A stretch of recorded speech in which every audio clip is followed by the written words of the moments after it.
Welcome, everybody. Welcome to the 6th annual Nobel Prize lecture, co-sponsored by Omicron Delta Epsilon at Temple, Phi Beta Kappa at Temple, the Temple Economic Society, and Women in Economics. It was an idea of Professor Leeds, actually, back in 2018. And we have him today remotely presenting about Claudia Golden, the 2023 winner of the Sverige Riksbank Prize in memory of Alfred Nobel, otherwise misknown as the Nobel in Economics. Before that, I want to have representatives of the co-sponsored organizations make very brief presentations about the organizations. So Vinitha, please tell us a little bit about Omicron Delta Epsilon at Temple. Welcome all. I'm Vinitha Mumari, President of Omicron Delta Epsilon Theta of PA chapter. Omicron Delta Epsilon is one of the largest academic honor society in the world. Its main objectives include recognizing and honoring outstanding academic achievements in the field of economics and establishing strong ties between students and the faculty members. The benefits include networking events and events such as Nobel Lecture and alumni panels, and it is a lifetime membership. Any student who has at least 12 credits in economic courses and at Temple and has about 3.0 GPA is eligible to apply. And you can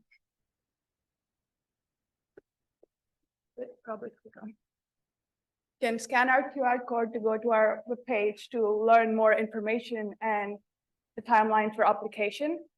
And finally, regardless of your connection to economics, you are invited to participate and check out our future events. Thank you.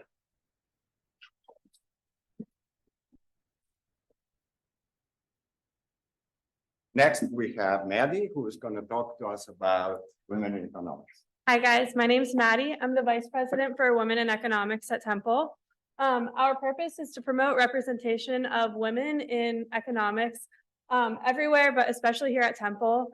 Women usually make up only around 35% of econ majors, and we're here to try to provide a space of inclusion for those women and get more of us involved. We have meetings every other Wednesday from 12 to 12:50. And we bring in different speakers of women who work in the field of economics. We do networking events, and it's just a support system to have other people like you in your field. And Claudia Golden has done a lot of work to look at the gender gap in economics, and she is part of the reason that we have the Women in Economics Club here at Temple today. So thank you.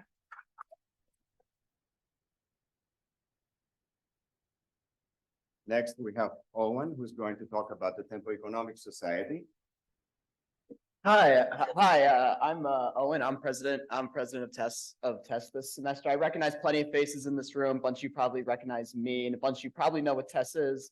There's also people here who I know have not showed up at TESS meetings. So TESS is the largest economics organization here at Temple. We meet every Friday in Alter. We usually bring in speakers from various industries. We want to try and expose you to the different fields of different fields you didn't think you could go into with a economics degree, which is always important. I've always said it's the most versatile degree that you can get.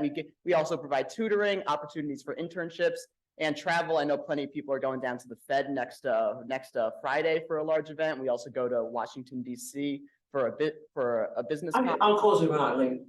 So that's really it for me. If you're here now, that means you're free from on Fridays between 12 and 12:50. So that means you should attend the TESS meetings.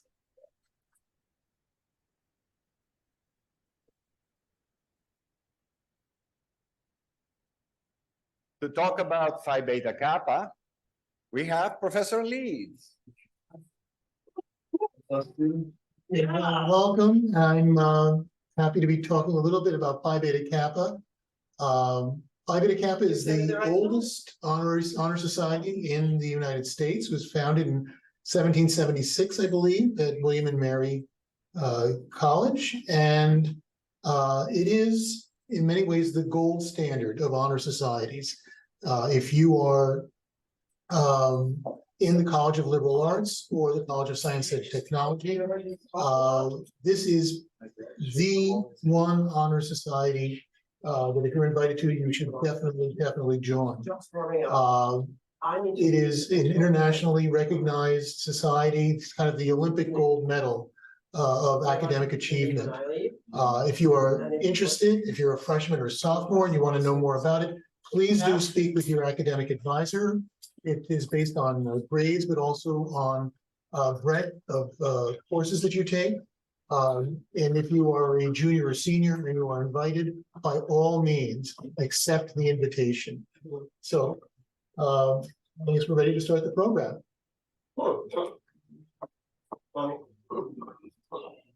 Okay, So you need to project here.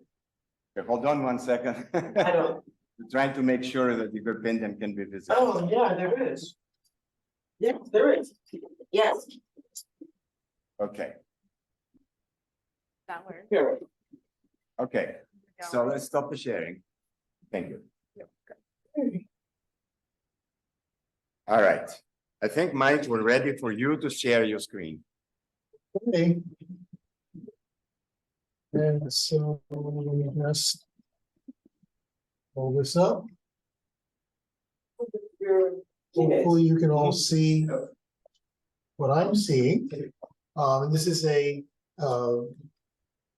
honor of our this year's Nobel laureate Claudia Golden of Harvard University.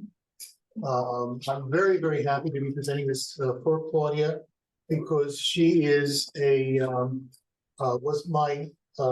I was a TA for her when I was in graduate school. She was one of my first supervisors when I was in graduate school. I knew her for quite a number of years. I attended the labor seminar at Penn when she was at Penn. And so we've had contact with her for a great many years. So I'm thrilled that she's an honoree and kind of for the second time in 3 years, I'm kind of Nobel adjacent. And I think this is the closest I'm ever going to get to a Nobel Prize, but still it's very exciting to know someone personally who is a winner. So Claudia Golden shares a link to 2 prior Nobel laureates, one just this year, in that she was vastly underappreciated early in her career. As you may know, Katalin Karikó won this year's Nobel for medicine, or was the co-winner for medicine, and she was for many years a lab worker at Penn, and she was literally just a lab worker. That Penn told her that her work was not of faculty quality, and it may not have been good enough to be a faculty member at Penn, but it was good enough to win a Nobel Prize this year. In addition, Paul Samuelson shares with Claudia Golden the distinction of being a Nobel laureate who was actually denied tenure. Paul Samuelson was denied tenure at Harvard because he was Jewish. Claudia Golden was denied tenure at Princeton. And it's possible that sex discrimination played a part in it, but I think a good deal of the reason for it was a disdain by the faculty for her area of research, which was economic history. And I think it's worth talking for a moment about economic history and what is it that makes economic history economic. And that is that, you know, history is it's not just, you think of history as, you know, like Churchill said, it's just one damn thing after another. But economic historians look at history a very particular way. And they look at it the way that economists look at the world in general, that they take the 3 basic principles of economics, that people want to be happy and they want what makes them happy, that people are constrained, you can't get everything that you want, and that people respond rationally to incentives. And while economists can apply this to all sorts of different areas, economic historians in particular apply these principles to historic events. And I think that when Claudia Golden was at Princeton, the faculty there said, oh, what does economic history really have to do with anything today? And it's not technical enough, and it's not relevant enough to the modern world. And I think one of the things that Claudia Golden did, especially later in her career, was to excuse me, draw lessons from the past for us in the future, so in the present, so that she can now not just talk about what went on hundreds of years ago, we can say, draw lessons for us today and current policy today to see what we should be doing. So why did she win the Nobel Prize? Well, unlike a lot of other winners of the Nobel Prize, the committee did not cite her for a specific technique or discovery. She didn't develop a new estimator. She didn't come up with some new theory, but rather it cited her broad work on the changing role of women in the workplace. And I think this is valuable, not just for public policy, not just for women, but for labor markets in general. And this coincides with something that I've always felt, that, as Claudia said, men, by and large, are not as interesting as women are, because their participation in the labor market is pretty much fixed. It's not at all interesting. Men work a certain amount, and that's it, and it doesn't change, and it's not conditional on anything. But for women, there are so many decisions that a woman makes in her labor market decision that it is a much more interesting area of study. So what I want to do today is just give you a taste of Claudia Golden's contributions to economic history, to economics, to public policy. And I'm going to do this through one small observation and then one large sweeping observation of hers. But again, both of these show her ability to take what was in the past and make it relevant for our situation today. Whoops. So hopefully this will work. I'm going to try to play for you two tapes, streams. One that was from a musical that was written in the mid-19th century and one that was written in the mid-20th century. And they show you the changing role of a secretary. So let's see what this first link will bring us.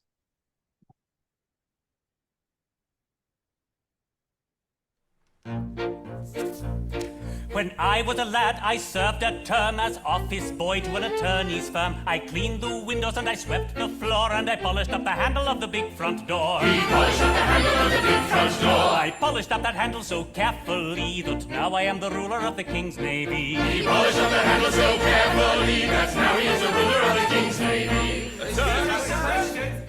As office boy, I made such a mark that they gave me the post of a junior clerk. I served the writs with a smile so bland, and I copied all the letters in a big round hand. He copied all the letters in a big round hand. I copied all the letters in a hand so free that now I am the ruler of the King's Navy. He copied all the letters in a hand so free that now he is the ruler of the King's Navy. In serving writs, I gained such a name that an articled clerk I soon became. From clerk I But what I wanted to emphasize there from those first couple of verses of the song from the HMS Pinafore was, I copied all the letters in a hand so free that now I am the ruler of the Queen's Navy. Now let's see how that changed in the mid-20th century to a production of How to Succeed in Business Without Really Trying. And I have to here go to 45 seconds. We don't want to hear the whole song, although it's a wonderful song.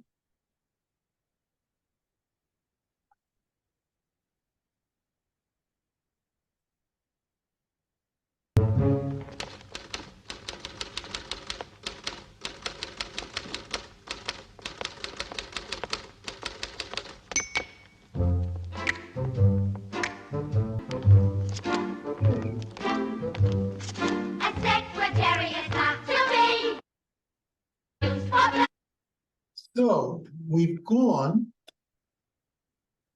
from a secretarial position, taking you to a position of power and influence in the world, to a secretary being a toy, or regarded by many people as a toy.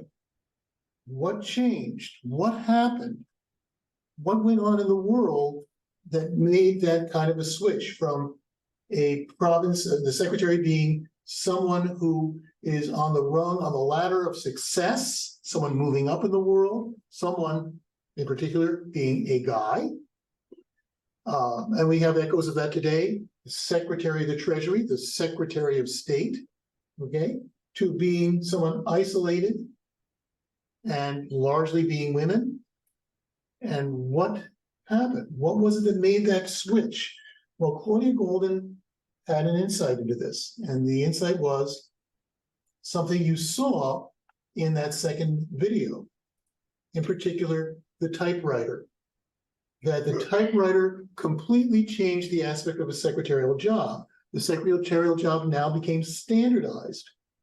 And so it could be segmented off from the rest of the workplace that no longer provided steps up the ladder. When you had to copy all the letters in a big round hand, when it was a unique individual skill that you had to master and learning the job, it became part of learning the position, moving up in the position of the firm. Now, all you had to know was how many words can you type per minute? And it became a very standardized position. So it became something that was diminished, and women played a diminished role, or occupied a diminished role. But as we will see in a minute, it also opened up opportunities for women. So it wasn't all bad.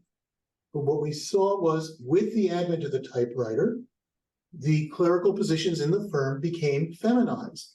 In 1900, less than 1/4 of all clerical positions were occupied by women. By 1930, a very short period of time, over half of the clerical positions were occupied by women. So this technological innovation both transformed the nature of a secretarial job and transformed who occupied that position. The larger observation that Claudia Golden made, and this is taken from 2 talks that she gave, very, very interesting, very accessible, very easy to read. I warmly encourage you to look them up. One was the Ely Lecture, now it's called the American Economic Association Distinguished Lecture, that she gave in 2006, and the American Economic Association Presidential Address, which she gave here in Philadelphia in 2014. And in these 2 talks, she developed the idea of an evolution followed by a revolution. That between 1900 and about 1970, the role of women in the workplace was gradually evolving, but it was then followed by what she called a quiet and perhaps incomplete revolution that started in the 1970s. So let's look at this evolution and then revolution. The first part of this evolution occurred between the late 19th century, say the 1870s, 1880s, and about 1930. It extended through the 1920s. And in this period, women generally lacked skills, that they lacked skills needed to really occupy a solid position in the labor market. Women generally received very little education. The poor received hardly any education. The well-to-do went to more or less finishing schools. They were learning to be wives and mothers rather than workers in the workplace. Again, there were exceptions, but that was the general rule. Women married very young. The median age of marriage in the early 20th century was 21 years of age. So basically, most of you women in the audience would be married already, and most of you would probably already have children. In addition, for most people, except for the most privileged, managing a household was truly backbreaking labor. That again, there's a chapter of the biography of Lyndon Johnson called The Sad Irons that talks about what it was like to be a wife and mother in the hill country of Texas at the time that Lyndon Johnson was born, again, the late 19th, early 20th century. And you basically got old before your time, that it was just providing more the basics, water, providing food, providing a household was just a 24-hour job, and just really made women old by the time they were 30 or 40 years old. So anyone who worked outside the household, right, you spent all of your time managing the household. Anyone who worked outside the household typically did so because they needed to do that to provide food for the table. They could not, they worked because they had to, not because they wanted to. It was typically in menial, sometimes dangerous jobs. So a lot of the women who worked at this time were basically servants, maids. Others worked in dangerous manufacturing jobs. I take my grandmother as an example. My grandmother, my mother's mother, was missing 2 or 3 fingers on her right hand. And she lost those fingers because they were caught in a machine. So again, dangerous jobs, demeaning jobs, as they say, the 3 Ds that we now sometimes ascribe to immigrants in this country: dirty, demeaning, and dangerous were the jobs that most women occupied. The second stage in the evolution occurred between 1930 and 1950, women coming into the labor market in this 2 or 3 decade period. And this was marked by advances in education. Women were receiving more education and more relevant education. Literacy blossomed among women at this time period. Changes in household technology helped free women from the household, that it wasn't just working only if you were basically facing starvation otherwise. Changes in workplace technology made jobs, better jobs, less dirty, less demeaning, less dangerous jobs available. Again, those typewriters were not just something that kept women segmented in the labor market, but actually gave them something that they could be doing that was not so dirty, not so dangerous, not so demeaning.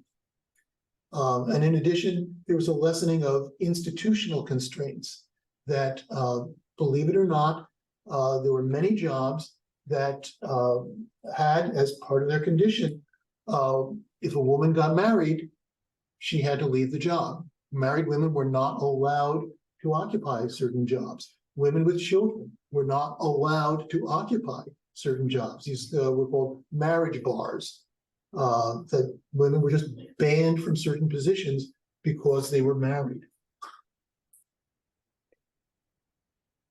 The third evolutionary stage was from the 1950s to the 1970s, women who entered the labor market during the so-called baby boom, and the years immediately after. And by this time, the social and official barriers, the social discouragement of working, the stigma attached with working, the official marriage bars had largely disappeared. But still, women were regarded as secondary workers. That is to say, they had jobs as opposed to careers. And their job decisions were contingent on their husband's decisions. So women were kind of the afterthought. In addition, women who entered the labor market during this period generally expected what Claudia Golden called brief and intermittent employment, that they did not expect to work very long. They expected to take time off when they had children, maybe return after they had children, but they did not expect long, continuous service in the labor market. And as a result, they invested in skills accordingly, that you would not spend time, effort, money investing in your so-called human capital, investing in your skills if you weren't going to get a significant return on it. Not anticipating continuous long-term experience, not anticipating a significant return on their investment, most women chose not to make significant investments in skills. And then came the revolution, and again, what Claudia Golden called a quiet revolution. And this took place along three fronts. The first front was expanded horizons, what she called expanded horizons. The second, altered identities. And the third, what I'll call shifts in decision-making, changes in the way household decisions were made. So, expanded horizons. And here was the transition in the 1970s from jobs to careers. Women stopped having jobs and started having careers.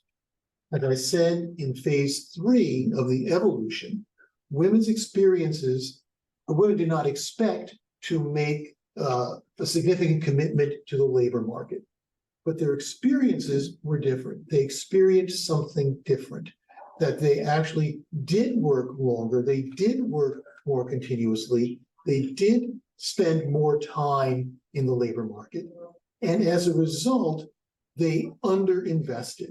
They did not invest as much in their own skills as they would have if they realized what they were actually going to be experiencing.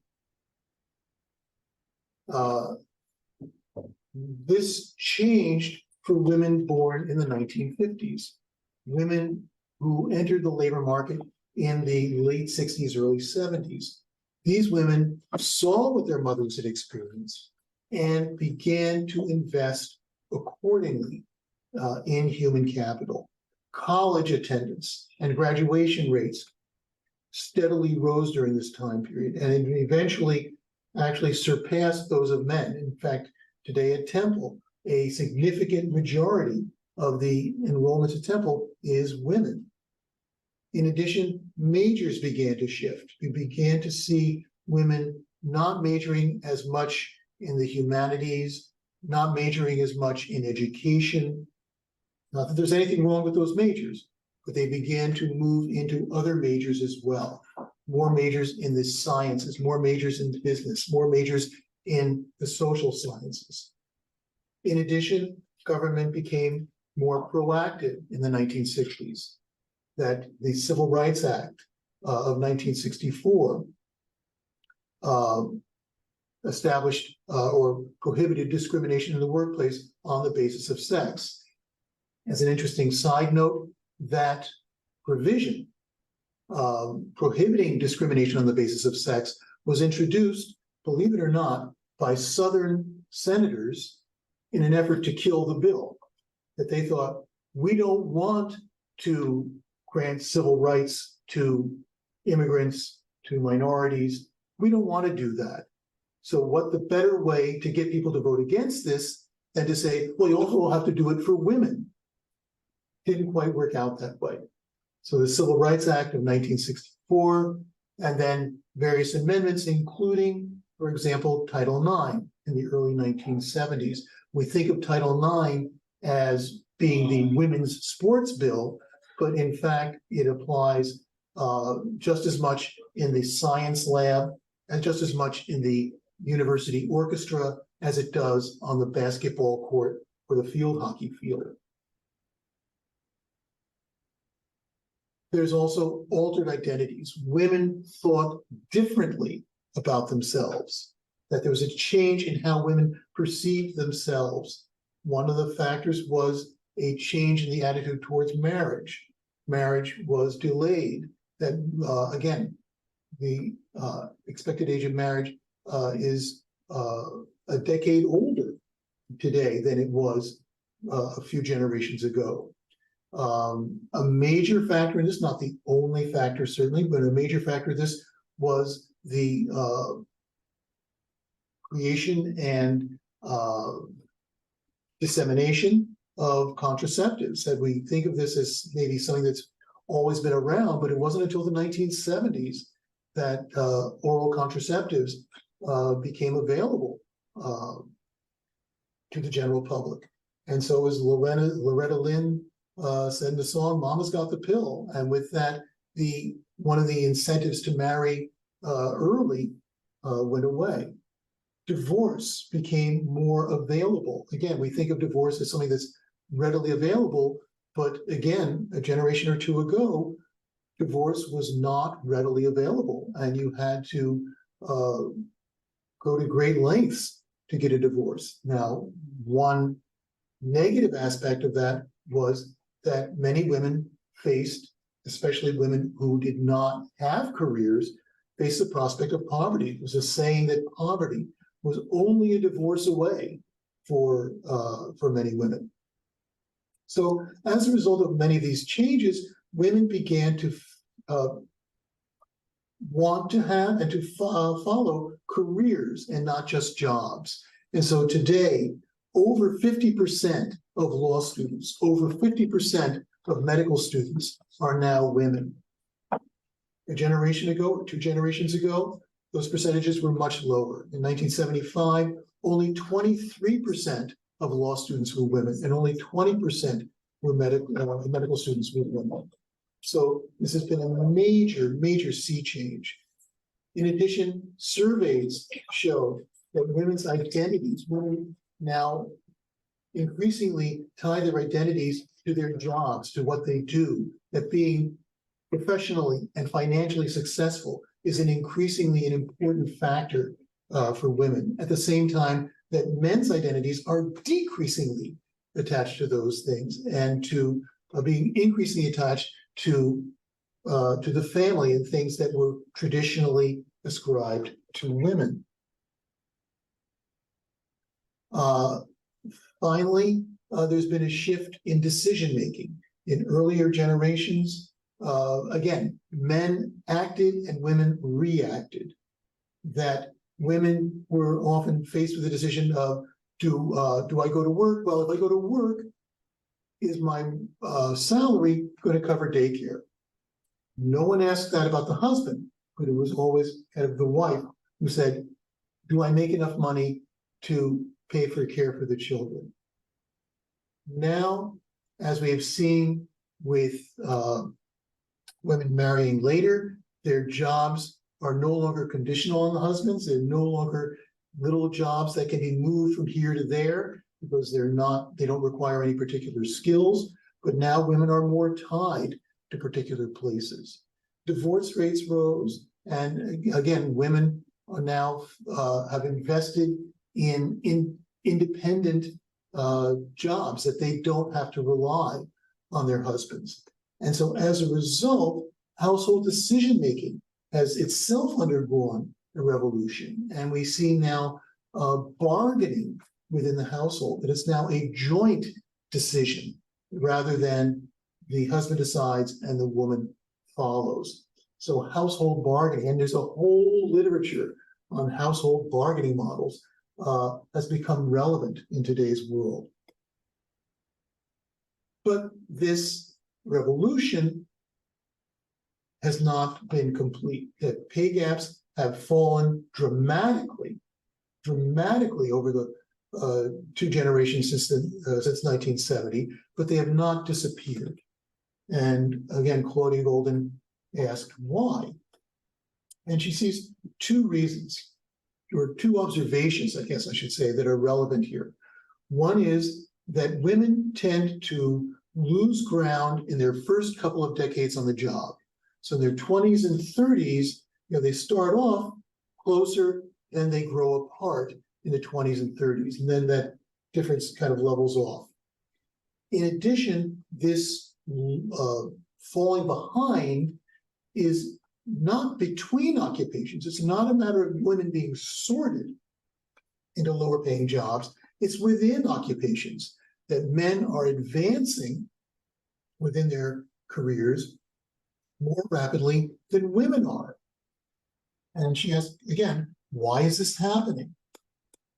Well, one of the things she observed is that the gaps are greatest in occupations with the highest returns to hours worked and continuity of hours. In other words, if you're willing to work 60, 70, 80, 90 hours a week, you get a disproportionate return. There's what she called non-convexities. Your pay does not go up just linearly with the hours worked, but it rises faster than the hours worked. And this occurs again in women's 20s or 30s, precisely during childbearing years, most common childbearing years, and especially in certain occupations, in particular in areas like law, like business, not in areas, for example, like tech, where apparently there's greater flexibility in many of the tech areas. So she saw this happening in specific occupations, and in particular, often high skill, high pay occupations where men were advancing because they were still, in some ways, more willing to work longer hours, and women were still trying to manage more along more margins and trying to do more things that had them falling behind. We've seen this, in fact, in current events. We saw this play out very, very intensely during the pandemic when we saw what was called the Great Resignation, when, at least temporarily, women, not entirely, but women disappeared from the labor market, that women left the labor market in large numbers in 2020, 2021, in part because of the need for greater flexibility and the inability of the marketplace, at least at first, to provide it. The marketplace adjusted, the pandemic abated a little bit, and women returned to the labor market. But now we're starting to see an echo of that in the post-pandemic economy, with many businesses now calling for a return to the office and a return to many of the rigidities that we experienced before the pandemic. And this has led many people now to question, are these long hours justified? Is the high return to these long hours justified? Is 1 hour working 90 hours a week worth that much more than 3 lawyers working 30 hours a week? And many people are now questioning that truism that stood for many, many years. And after all, as the poster says, just because you've always done it that way doesn't mean it's not incredibly stupid. So hopefully we'll be seeing some changes in this. And one of the factors is, should public policy, for example, support the need for greater flexibility? And this can come in many ways by providing institutions such as daycare that will enable women to be more flexible in the workplace. Should the government have a role in encouraging and providing and supporting daycare? Should jobs that have traditionally been very inflexible and very demanding in terms of hours of work, does that make sense? And these are some of the questions that Claudia Golden has been raising and that are now really moving to the forefront of labor markets and government policy. So her Nobel Prize is widely, strongly deserved, and something that we are very happy to see. So with that, we have a little bit of time for questions, and we'll open the floor for that. All right, if anybody has a question, please raise your hand and speak loud so I can then translate it to Professor Leeds. I don't know if the mic will catch everybody. And people on the webinar, then please use the Q&A. Yes.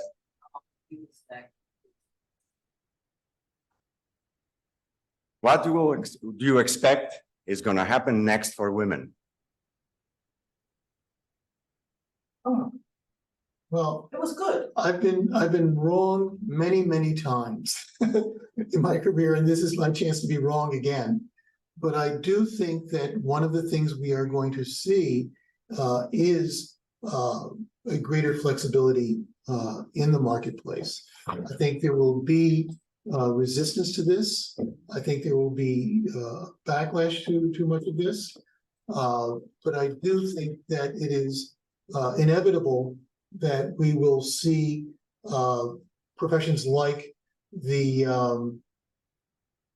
legal profession, many businesses that have been very inflexible in the past are going to change their ways because they're going to be losing out on productive workers. And if they don't do that, it's kind of adjust or die.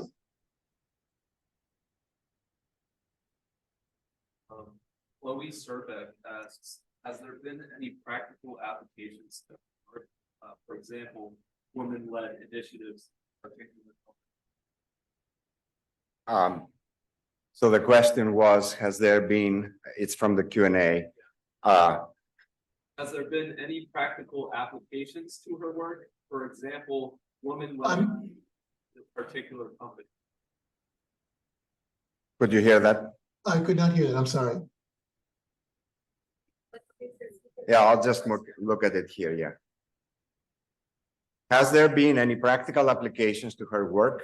Example, women-led initiatives in a particular company. This is from Chloe Surbeck.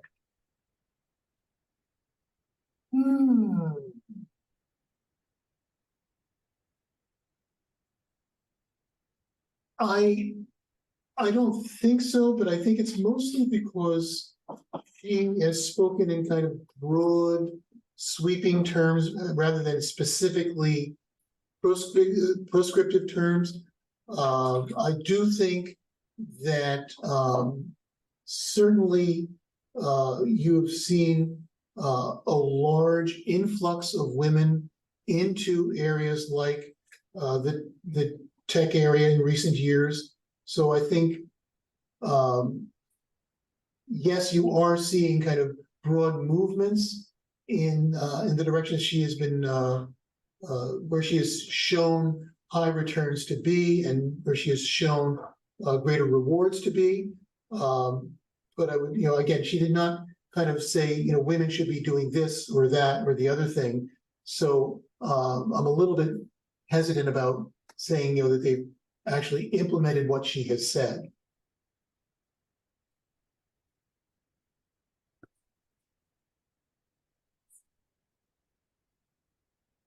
Question from the audience, what was your experience working with her as a TA?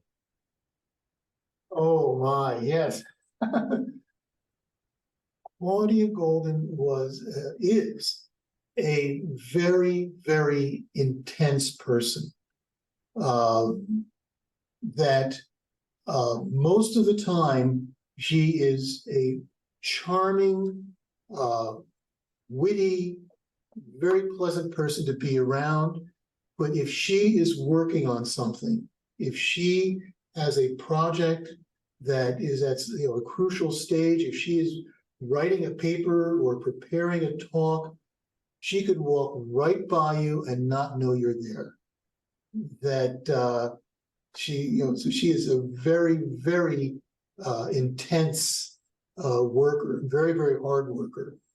So it was fun working for her, but you had to kind of know when she was busy and when she was ready to talk to you. Okay, we have a few seconds.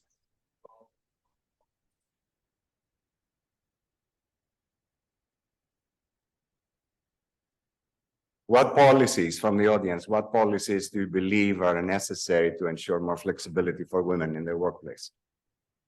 What qualities are important for ensuring more flexibility for women? Well, again, one of the things that I mentioned earlier is that the falling back of women's pay seems to be linked to their childbearing years.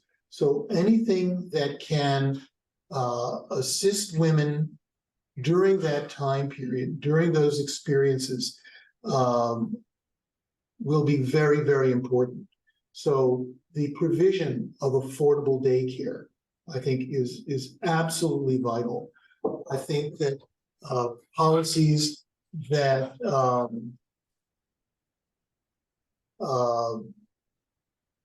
I lost my train of thought.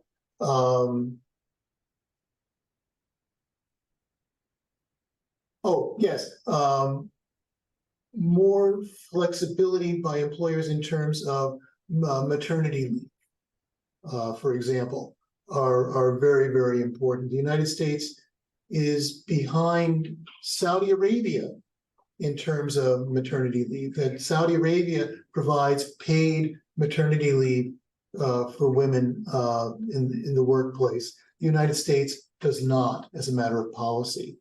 Thank you. So I think the United States is far behind not just the developed world, but much of the developing world in terms of its treatment of women and mothers in particular in the workplace.